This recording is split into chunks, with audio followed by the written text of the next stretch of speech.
directives anticipées, est-ce qu'il faudrait aller jusqu'à les rendre obligatoires? Non. Non, parce que ça doit être votre liberté. On ne rend pas obligatoire un testament. Oui. Donc c'est un peu de la même veine. On fait un testament pour éviter que nos familles se déchirent sur nos biens. Et là, c'est sur notre personne. Non, je ne pense pas. Par contre, elle a dit quelque chose d'intéressant qui est le dossier médical partagé. Oui. Et c'est vrai que c'est une des solutions, mais pour dans 10 ou 15 ans, pour les plus anciens. Vous savez, moi, quand j'ai dit à ma mère, tu vas mettre tes directives anticipées sur le DMP, elle m'a dit, c'est quoi le DMP? Je lui ai montré l'application sur mon téléphone portable, elle n'y comprend rien. Et donc, je pense que ça, c'est une bonne idée, mais pour dans 10 ou 15 ans, parce que vous savez que sur le dossier médical partagé, c'est vous qui mettez tous vos documents, à part les médicaments qui se mettent automatiquement. Et donc, c'est une solution, mais à long terme. Aujourd'hui, il faut un fichier national de directives anticipées. Il ne faut pas les rendre obligatoires, mais il faut inciter les gens. Quand on voit cette affaire Vincent Lambert, ça vous donne évidemment envie de le faire. D'ailleurs, vous savez, écrire des directives anticipées, ça ne fait pas mourir, d'abord. Il faut rassurer les gens. Et puis, c'est l'occasion, dans les familles, de parler de la question de la plus taboue. Quand vous parlez avec votre femme, ou avec vos enfants, vos proches, de la question de la fin de vie, c'est quelque chose de difficile.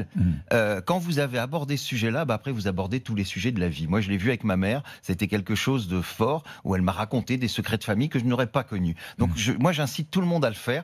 Et puis, vous savez, penser à la mort, d'une certaine manière, c'est d'abord savoir qu'on est mortel, c'est le meilleur moyen de bien vivre sa vie. Donc je le dis à toutes celles et tous ceux qui ont peur de se pencher sur des directives anticipées, faites-le, parce que vous imaginez, quand on voit cette affaire qui a duré 11 ans, est-ce que chacun a envie que sa famille se déchire de cette manière-là? Je ne crois pas. Est-ce qu'il y a eu une forme d'acharnement autour de Vincent Lambert?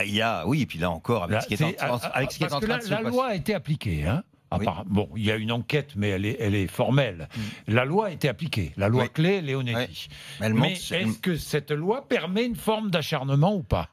Oui, enfin déjà, elle a montré toutes ses lacunes. D'abord, qui décide si elle n'a pas prévu le cas? Et M. Leonetti ne peut pas dire qu'on l'a pas prévenu. En ce qui me concerne, je crois avoir été le premier à avoir repéré la loi belge. Et depuis des années, nous lui avons écrit, nous avons eu des amendements de parlementaires qui demandaient qu'on prévoie qui décide quand on n'a pas de personne de confiance, qu'on n'a pas de directive anticipée et qu'on est inconscient. C'est le conjoint qui doit décider. Bien sûr, c'est la logique.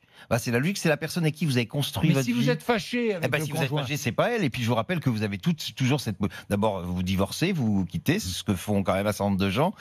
Et puis vous pouvez écrire des directives anticipées, et choisir quelqu'un d'autre. Par exemple, il peut y avoir aussi dans des couples qui s'aiment des gens qui n'ont pas du tout le même avis. Moi, ça m'arrive souvent d'en voir des gens qui, pour des raisons religieuses ou éthiques, veulent vivre le plus longtemps possible, et d'autres qui ne le veulent pas. Donc vous choisissez quelqu'un d'autre. Mais c'est quand même logique, la personne avec qui vous avez construit votre vie, avec qui peut-être vous avez fait des enfants. Enfin, c'est quand même la logique que ce soit elle qui parle en votre nom, surtout en l'occurrence pour Vincent Lambert, son épouse, et c'était attesté par certains de ses collègues infirmiers, rappelait qu'il avait toujours dit qu'il n'aurait pas voulu vivre dans cette situation. Oui, juste un énorme bémol que nous rappelait le neveu de Vincent Lambert qui était avec nous tout à l'heure. Il nous disait même avec les directives anticipées, ça n'aurait pas empêché les recours en justice des parents, notamment. Donc ces directives ne règlent pas toutes les questions. Non, mais ça ne règle pas toutes les questions. D'ailleurs, ça ne règle pas les questions pour une simple raison, c'est qu'elles ne sont pas opposables. C'est-à-dire qu'un médecin qui ne veut pas l'appliquer n'est pas obligé. Elles sont juste contraignantes. Et nous disons depuis le début, c'est quand même pas normal. Vous savez, 52%. C'est donc le médecin qui décide. 52% des certificats de décès sont faits aux urgences. Vous arrivez aux urgences, on ne sait pas qui vous êtes,